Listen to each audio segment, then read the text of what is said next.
Hi, I'm Barry Edelstein, Erna, Finci, Viterbi Artistic Director of the Old Globe, and I'm glad you'll be joining us for The Tempest.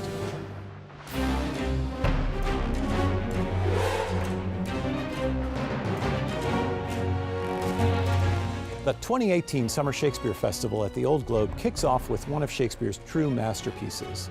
The Tempest is the last play that Shakespeare wrote on his own. After it, he collaborated with other playwrights on a handful of plays and then retired to Stratford-upon-Avon.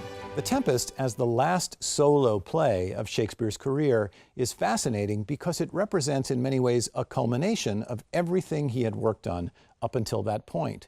Many of the themes that we see Shakespeare experimenting with over the 2.5, 3 decades of writing before this play seem to come together, resolve themselves. The Tempest tells a very simple story. It's about a Duke, Prospero, the Duke of Milan, who has been usurped because he's been too busy at home studying esoteric knowledge in his library, reading books.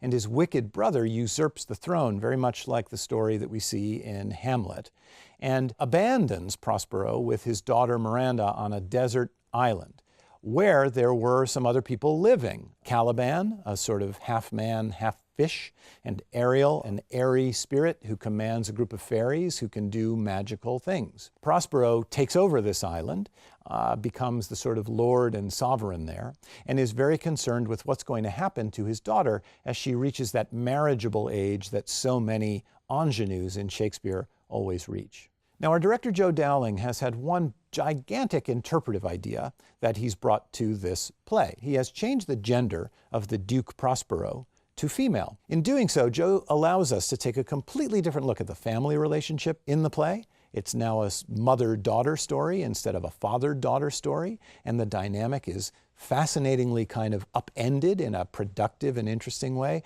And also he allows us to look at power relationships in a different way, because our cliche understanding of political power is that it's wielded by men.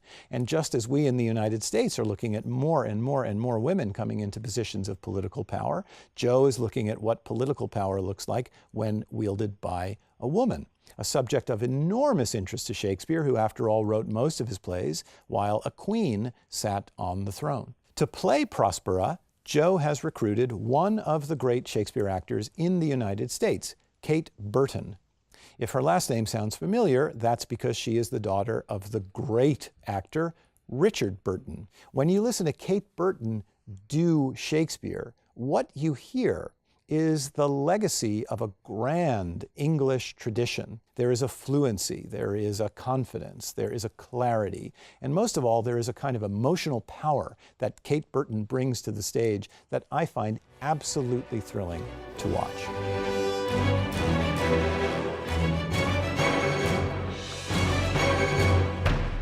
Thanks for watching. Enjoy the show.